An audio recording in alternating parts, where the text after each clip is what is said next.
ஜபித்து முடித்ததும் சிவபெருமான் மீண்டும் வந்தார். அப்பொழுது நந்தி மேலும் 1 கோடி முறை ஜபிக்க வேண்டும் என்று கேட்க, அதை கேட்ட சிவபெருமான், நந்தி, நீ இதுவரை 7 கோடி முறை ஜபம் புரிந்திருக்கிறாய். இதற்கே நீ உயர்ந்த பதவிக்கு தகுதி வாய்ந்தவனாகிவிட்டாய். இனியும் ஜபிக்க வேண்டிய அவசியமில்லை.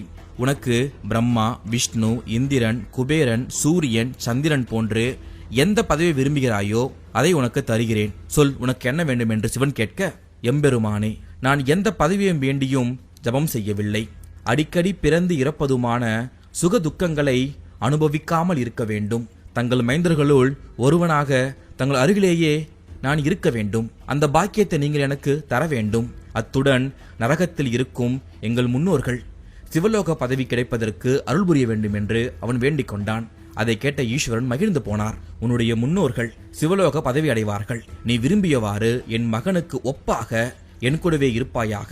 என்னை தரிசிப்பவர்கள் மரணமயம் இல்லாமல் இருப்பது போல உன்னை தரிசிப்பவர்களும் உன் மீது பக்தி கொண்டவர்களும் மரணமயம் இல்லாமல் இருப்பார்கள். அவர்களும் சிவலோக பதவியை அடைவார்கள்.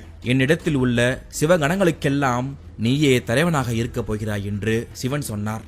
பிறகு சிவபெருமான் தங்கத்தால் செய்யப்பட்ட நவரத்ன மகுடத்தை நந்தி தேவனுக்கு அணிவித்தார். நந்தி தேவன் சூரியனை விட பன்மடங்கு பிரகாசத்தோடு ஜொலித்தான். பின் சிவபெருமான் தன் அருகில் இருந்த தேவியிடம், பார்வதி, என் மகன் நந்தி தேவனுக்கு நீயும் அனுக்கிரகம் புரிவாயாக என்று சொல்ல, பார்வதி மகேஸ்வரி நந்தி தேவனை அணைத்து, பரமேஸ்வருடைய கருணைப்படி இன்று முதல் நீ சிவகணங்களுக்கு தலைவனாக இருப்பாய். உன் ஆயுட்காலம் இன்னும் சில காலம் எனினும் காலன் உன்னை எந்த காலத்திலும் அணுக மாட்டான், என்றும் சிரஞ்சீவியாக இருப்பாய் என்று வாழ்த்தினார். சிவன் கேட்டுக்கொண்டபடி கோடான கோடி சிவகணங்களும் தம் படைகளும் வந்தன. அவர்களோடு விநாயகன், முருகன், வீரபத்ரன் ஆகியோரும் வந்தார்கள். அது மட்டுமல்ல, பிரம்மதேவர் அன்ன வாகனத்திலும், மகாவிஷ்ணு கருட வாகனத்திலும், தேவேந்திரன் ஐராவதத்திலும் அங்கு வந்து சேர்ந்தார்கள். இவர்கள் தவிர தேவர்கள், அசுரர்கள், கிண்ணர்கள் போன்ற அனைத்து தரப்பினர்களும் அங்கு வந்தார்கள். மகாதேவன் சிவபெருமான் மகாவிஷ்ணுவை நோக்கி, பரந்தாமா, நந்தி தேவனுக்கு கணாதிபத்தியத்தை நீ இறுதி நடத்திவை என்று சொன்னார். மகாவிஷ்ணுவும் நந்தி தேவனுக்கு சிவகணங்களுக்கு தலைவராக முடிசூட்டினார். நந்தி தேவனுக்கு மகுடம் சூட்டிய பிறகு அவனுக்கு திருமணம் செய்து வைக்க பரமேஸ்வரன் விரும்பினார். மணமகளை தேர்ந்தெடுக்கும் பொறுப்பை தேவர்களிடம் ஒப்படைத்தார். தேவர்கள் மருந்தின் மகளாகிய சுயசை எனும் தேவ கன்னிகையை தேர்வு செய்தார்கள்.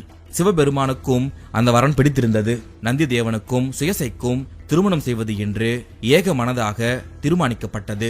பிரம்மதேவரே புரோகிதராக இருந்து நந்தி தேவனுக்கு விமரிசையாக திருமணம் நடத்தி வைத்தார். அதற்கு பிறகு நந்தி தேவன் தன் மனைவியுடன் பார்வதி பரமசிவனை வணங்கினான். பரமசிவன், உங்களுக்கு வேண்டும் வரத்தை கேளுங்கள் என்று